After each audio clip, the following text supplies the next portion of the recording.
자, 두 번째 시간 시작하도록 하겠습니다.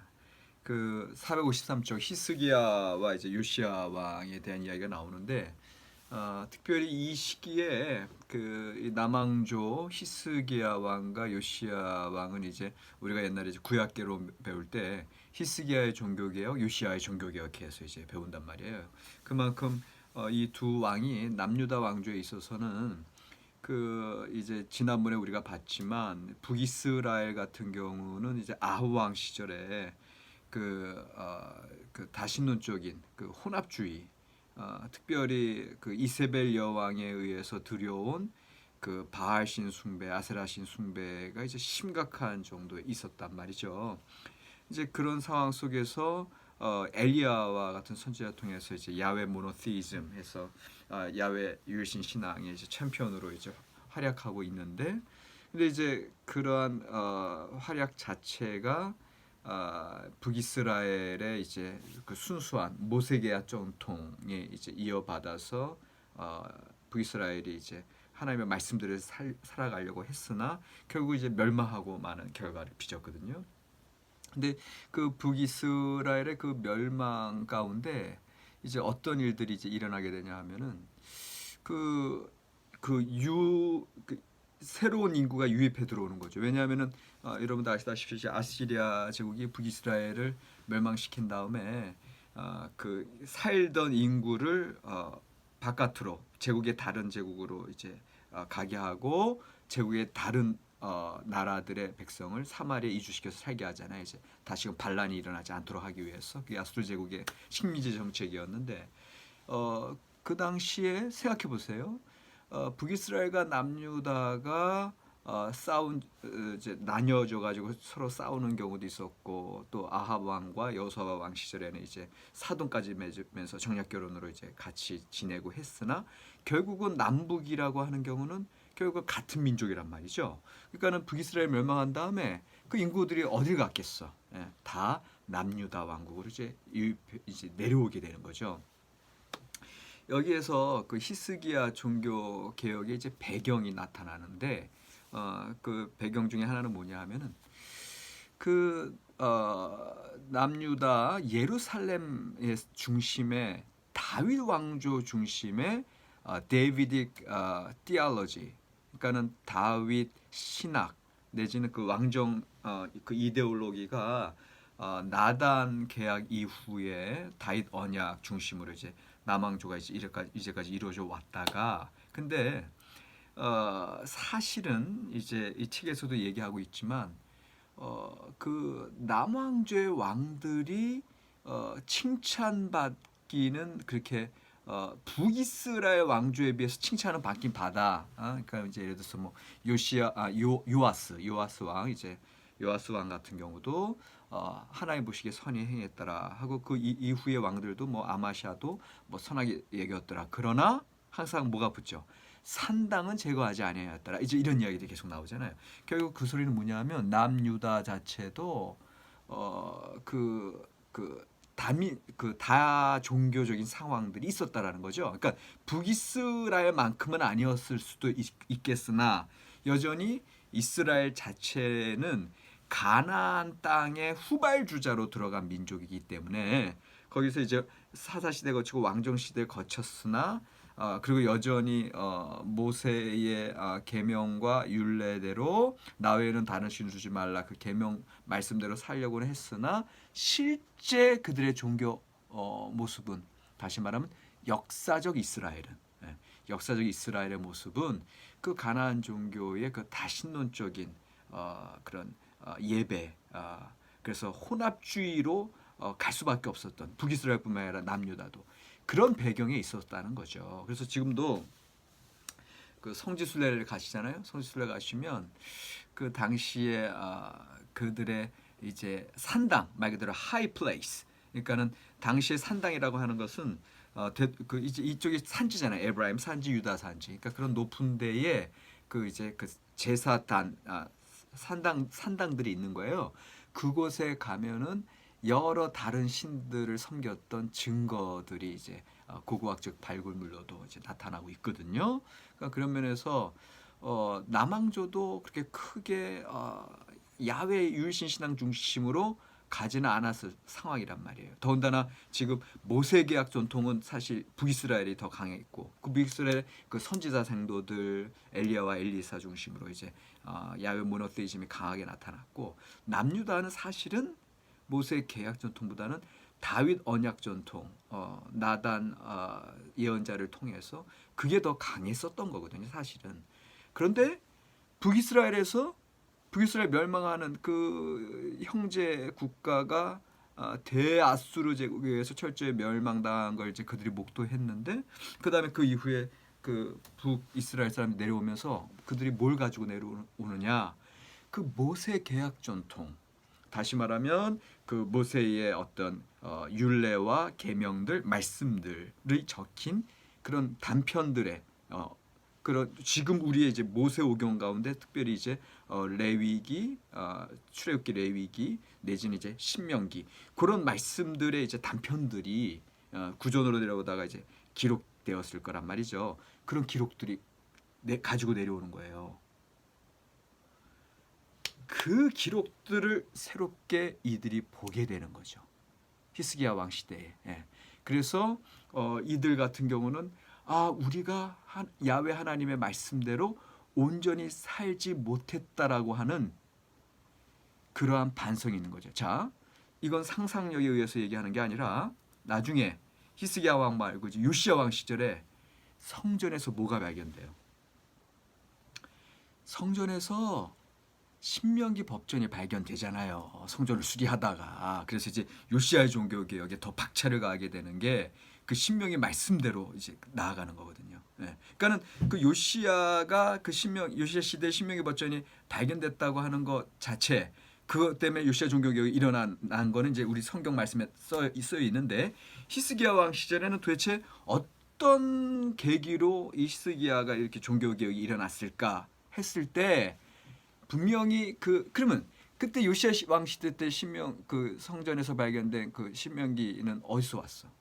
그러니까 이게 당시에 북이스라엘에서 내려온 선지자 집단이면 선지자 집단 또 제사장이면 제사장 집단 그들이 그 모세의 계약 말씀의 그런 전통들을 가지고 내려온 거죠. 그리고 그것이 히스기야 왕 시절에 이제까지 다윗 언약만 알았던 그 당시의 지도자들에게 우리가 원래 그 모세 계약 전통 그리고 모세의 설교들 그 신명기 말씀들 또 법전들 이런 것을 접하면서 그러면서 그들의 삶에 우리가 철저하게 하나님의 계약 백성으로 다시 돌아가야 되고 지금 산당들 이 우상 숭배들 다 버려야 되고 그리고 거룩한 백성으로 거듭나야 된다는 그러한 개혁의 바람들이 일어났던 거죠. 그러니까는 이것이 당시에 어떤 역사적인 배경과 더불어 히스기야 종교개혁 또 요시야 종교개혁이 이제 배경이 된다. 그러니까 지금 제가 여기서 말씀드리고 싶은 건 뭐냐면 이제 구약 성경 전체에 있어서 두 가지 계약 사상이 양대 산맥을 이루고 있다. 그래서 모세 계약 전통 사상, 그 다음에 다윗 언약 사상이 양대 산맥이고, 이것이 이제 시내산 계약, 이것이 시온산 계약. 요것이 이제 만나게 되는 게 이제 히스기야 왕 시절 이후에 이제 그러니까 적절하게 이제 균형 감각을 이루고 가게 되는 거예요. 왜냐하면 모세 계약이라고 하는 것은 조건적인 계약 사상 아니야. 그래서 하나님 물론 이제 우리가 이제 책에서 배웠듯이 이제 모세 계약 전통 자체도 아브라함으로부터 족장 시대로부터 이루어진 이제 언약 사상이다. 그래서 이것이 사실은 무조건적인 언약과 무조건적인 언약에 진배 없다. 그럼 그것이다라고 얘기를 하셨지만 그럼에도 불구하고 모세 계약 전통 자체는 분명하게 계명에 대한 순종을 강조하거든. 그럴 때 너희들이 복을 받는다는 거고 불순종하면 저주받는다는 이제 그런 이야기인데 다윗 언약 이전에 남유다가 가지고 있었던 왕정 이데올로기는 뭐였어? 다윗 왕이 우리를 다스리는 한 우리가 이제 승리할 것이다.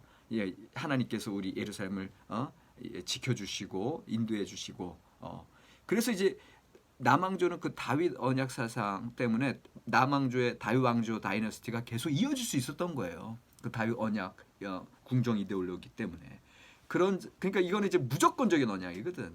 그러다가 북이스라엘의 그 조건적인 계약 사상의 본래의 오리지널한 그들의 정체성, 계약 백성의 어떤 삶에 대해서 그들이 자극을 받고 새롭게 변화되려고 노력하는 거, 이게 이제 히스기야의 종교 개혁이다. 이제 이렇게 이제 볼 수가 있겠고요. 그리고 나서 이제 이 요시야 시대로 이제 넘어가게 되면은 이제 히스기야 왕 다음에 그 이게 이 종교 정책이 이제 제대로 이제 나아가지 못했던 게 이제 아까 이제 므낫세 왕 이야기 했잖아요. 그래서 므낫세는 다시금 그의 아버지 히스기야 왕의 반아수르 정책을 뒤집어엎고 친아수르 정책으로 갔다. 이제 그렇게 말씀을 드렸어요. 그러다가 요시야 왕 시절에 이르러서 이제 다시금 반아수르 정책으로 이제 돌아서는 거죠. 그래서 아까 말씀드렸듯이 성전 수리를 통해서 새롭게 이 모세의 이제 특별히 신명기 법전, 구체적인 그런 신명기 법전이 발견이 되므로 히스기야 왕 시대 때 중단됐던 그런 모세 계약 전통으로 돌아가는 일, 또 순전한 계약 백성의 정체성을 회복하는 일, 그래서 산당을 회파하고 하나님의 온전한 말씀을 서는 일들을 이제 또 요시야 시대 때 진행한단 말이에요. 그래서 그 이제 히스기야 왕에 대해서는 이제 이 책에서도 이제 나오지만 열왕기하 18장에 그런 말씀이 있잖아요. 5절에 열왕기하 18장 5절에 히스기야가 이스라엘 하나님 여호와를 의지하였는데 그의 전후 유다 여러 왕 중에 그러한 자가 없었으니, 이렇게 나왔어요. 그만큼 하나님을 온전히 의지하는 그러면서 히스기야 왕 시대 때 18장 4절에 보면 그가 여러 산당들을 제거하며 주상을 깨뜨리며 아세라 목상을 찍으며 모세가 만들었던 노뱀을 이스라엘 자손이 이때까지 향하여 분향함으로 그것을 부수고 누수단이라 이끌었더라. 그러니까 여전히 어떤 다신교적인, 그러니까는 여러 신들을 섬기는 그런 모습을 이제 여러분들 제가 다신교라는 표현을 썼는데 다신교라는 표현은 이제 정확하지는 않은 것 같고 어떻게 보면은 그냥 야훼 하나님을 이들이 민족신으로 섬기죠. 여호와 하나님을 민족신으로 섬기는데 섬기면서 동시에 우리가 오늘 알고 있는 유일신 신앙에서 야훼 하나님만 섬기는 게 아니라 여전히 다른 신들도 이제 섬기는 그런 상황인데 이게 이제 고대 가나안의 다신교적인 어떤 풍습이 이제 들어왔으나 어떤 다신교적인 상황이라기보다는 그냥 단순하게 오히려 야훼 하나님을 최고의 하나님인 건 알아. 그럼에도 불구하고 또 다른 신들도 여전히 함께 섬기고 있었다. 그러니까 혼합주의죠. 어떻게 보면 이제 그런 얘기고. 근데 이제 요시야 왕에 대해서도 열왕기하 23장 25절에 이제 요시야 왕으로 왔어요. 요시야와 같이 마음을 다하며 뜻을 다하며 힘을 다하여 모세의 모든 율법을 따라 여호와께로 돌이킨 왕은 요시야 전에도 없었고 후에도 그와 같은 자가 없었더라. 아까 이제 히스기야 왕과 비슷하죠. 근데 여기서는 구체적으로 하나가 더 들어갔어요. 요시야 왕에게는 마음을 다하며 뜻을 다하며 힘을 다하여 모세의 모든 율법을 따랐다. 신명기 6장 5절의 말씀이 들어가잖아요. 그러니까 그만큼 더 구체적으로 요시야 왕이 자기의 가까이의 그런 어떤 신명기 법전 그런 하나님의 말씀들을 중심으로 개혁을 드라이브했던 그렇게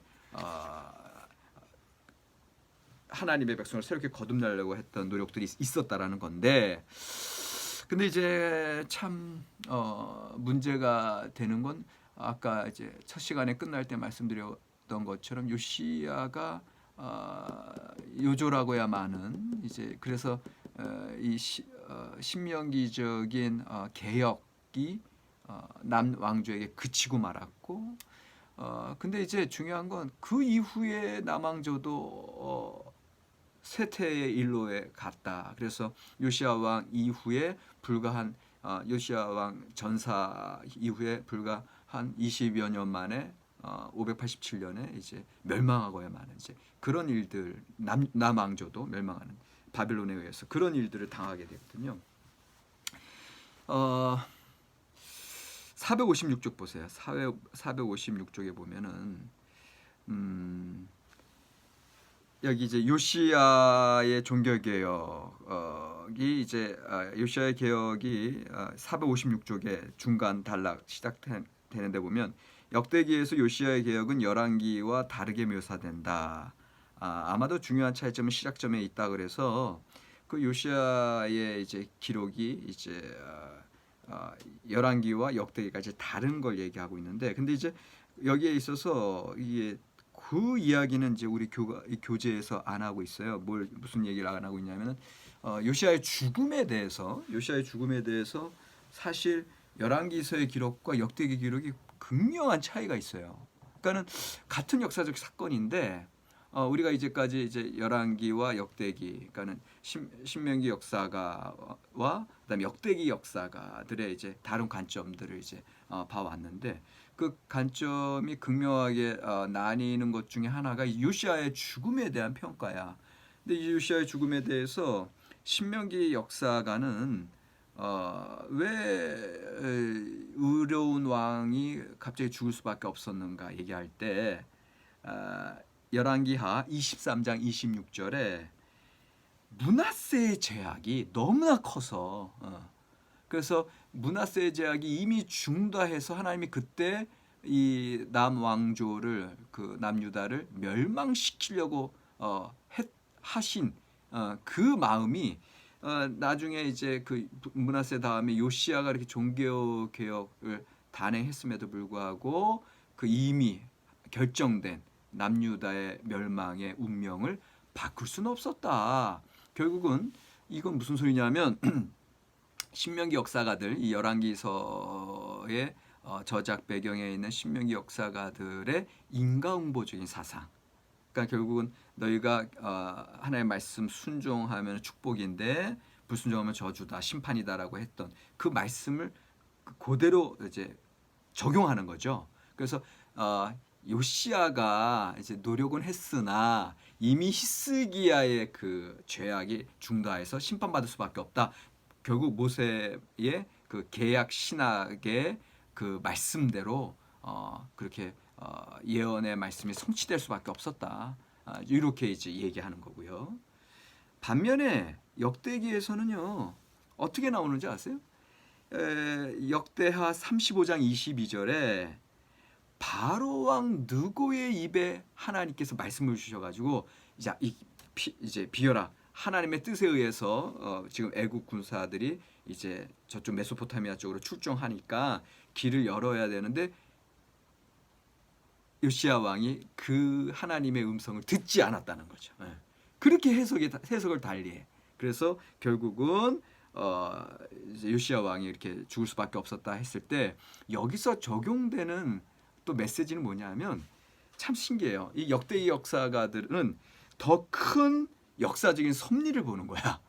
근데 이제 역대기 역사가들이 더 큰 섭리를 볼 수밖에 없었던 건 뭐냐면 이 역대기 역사가들이 이제 에스라 느헤미야까지 이제 기록한 걸로, 요즘은 이제 좀 다른 견해도 있긴 있으나 어쨌든 신명기 역사가를 기록한 그 열왕기 하까지 기록한 신명기 역사가들은 그 바벨론 포로 시작하는 시기까지 역사를 기록하는 거거든요. 근데 그 이후에 포로기 이후의 역사까지 나타나는 건 역대하, 그다음에 에스라 느헤미야까지 가거든요.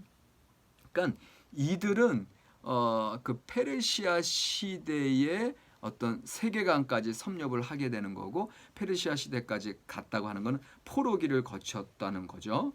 포로기를 거쳤다고 하는 것은 뭐냐면 바벨론에 실제로 포로살이하면서 세계적인 관점.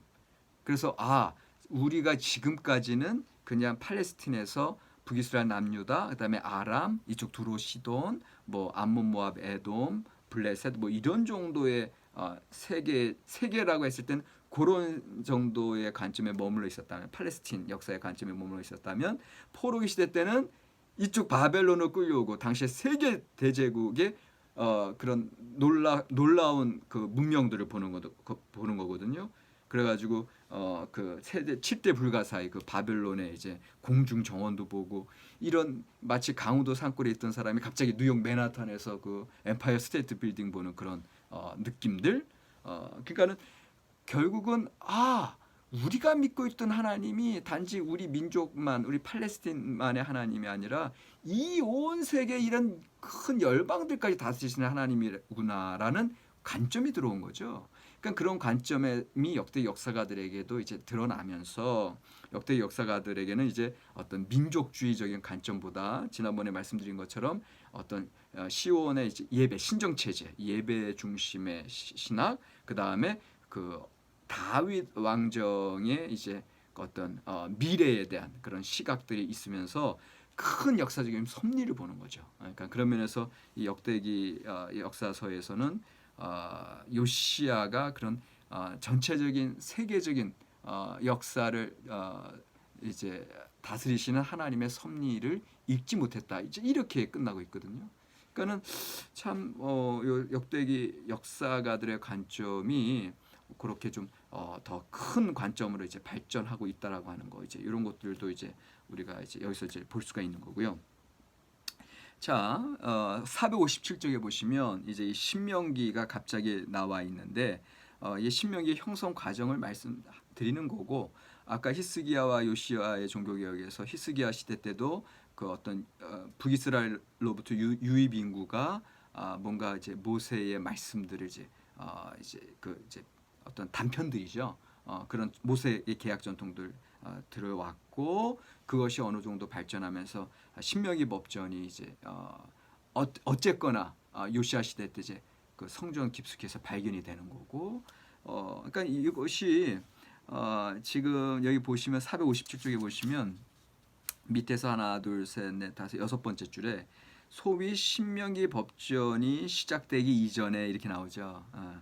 이게 신명기 법전이라고 하는 게 12장에서 26장 요시야 성전 수리에서 발견된 법전이라면, 그것도 시작되기 전에 일단은 두 개의 중요한 가르침 단위들이 신명기에는 나와요. 그게 신명기 1장 1절에서 4장 43절, 그 다음에 또 4장 44절에서 11장 32절. 그러니까는 이런 묶음들의 단위들이 이제 따로 이제 있었다는 거지. 그게 이제 12장에서 26장의 원신명기, 그것의 앞에 이제 두 개가 들어가 있고, 그리고 나서 또 신명기 법전 뒤쪽으로 458쪽으로 넘어오시면 신명기는 모압에서의 언약 체결 장면을 보도한다. 이게 신명기 27에서 30장이야.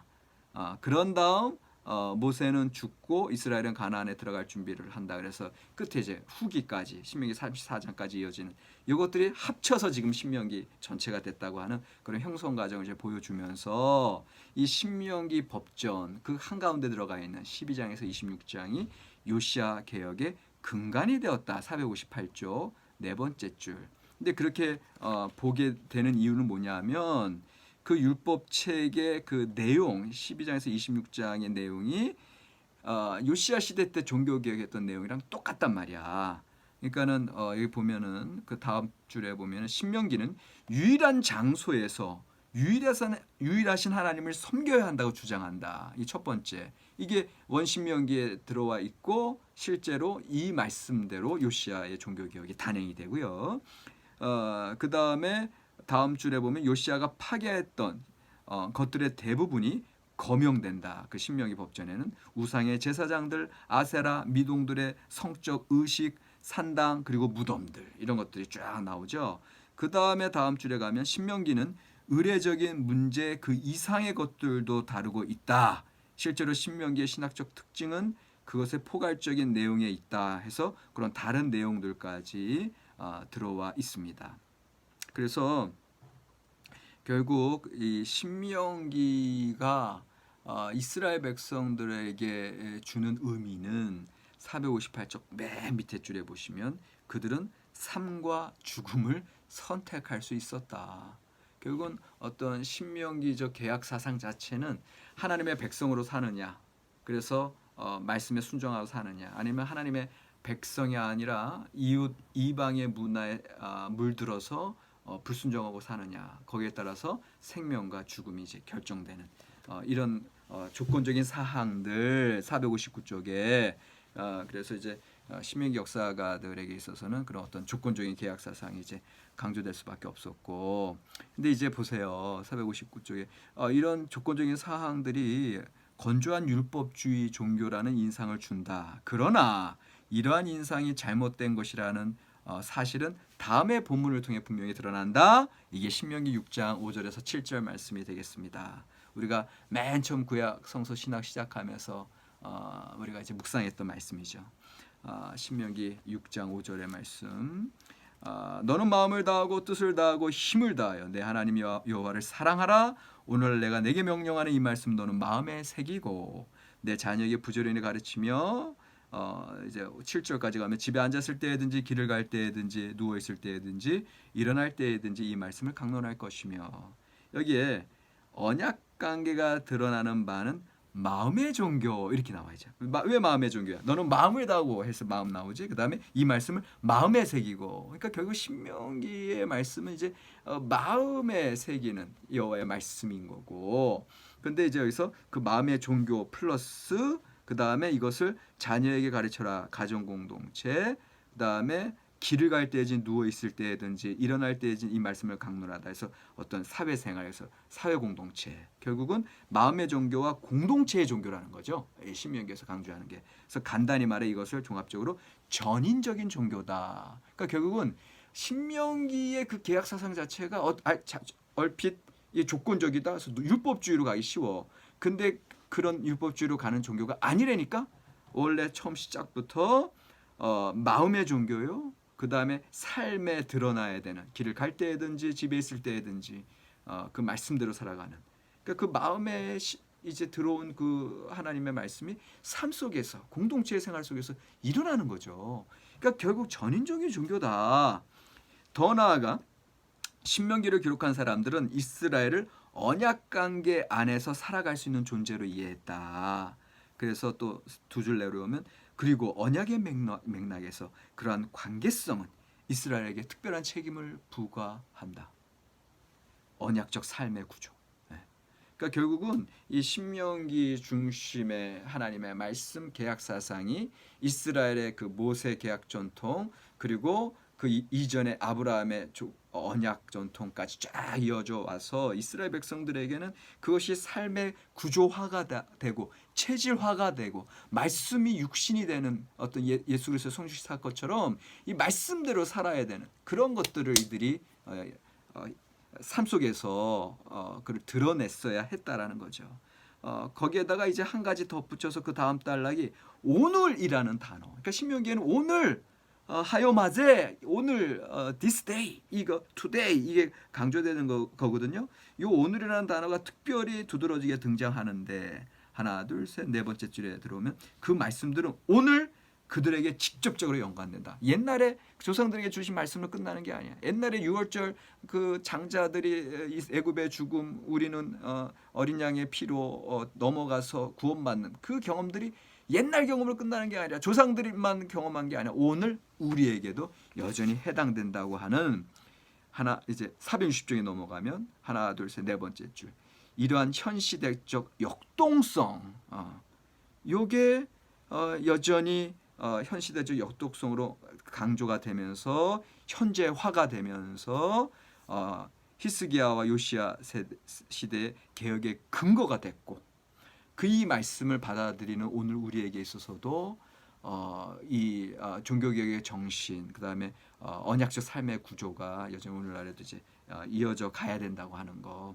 이것이 이제 지금 이 북이스라엘의 멸망 그다음에 남왕조도 결국은 멸망 쇠퇴의 일로에 있는 이것을 우리가 보면서 오늘날 우리들의 삶에 있어서도 오늘날 이제 코로나 이후에 이제 교회 시대가 이제 좀 다른 모습으로 그리고 이제 많은 교회들이 이제 위기 의식을 느끼는 이런 상황 속에서 지금 우리의 신앙생활이 혼합주의 세상으로 좀 치우쳤던 모습은 없는지 교회가 진정한 순전한 신앙의 모습이 있었는지 히스기야 시대 때 새로운 모세의 그 계약 전통의 말씀들이 들어오면서 요시야 시대 때 신명기 법전이 발견되면서 또 또 오늘날 우리에게 그런 하나님의 순전한 말씀들이 새롭게 발견되어 하는 것은 아닌지 이것을 이제 이스라엘 역사 지금 구약 성서 신학에서 우리가 이제 돌이켜 이제 봐야 되겠고요.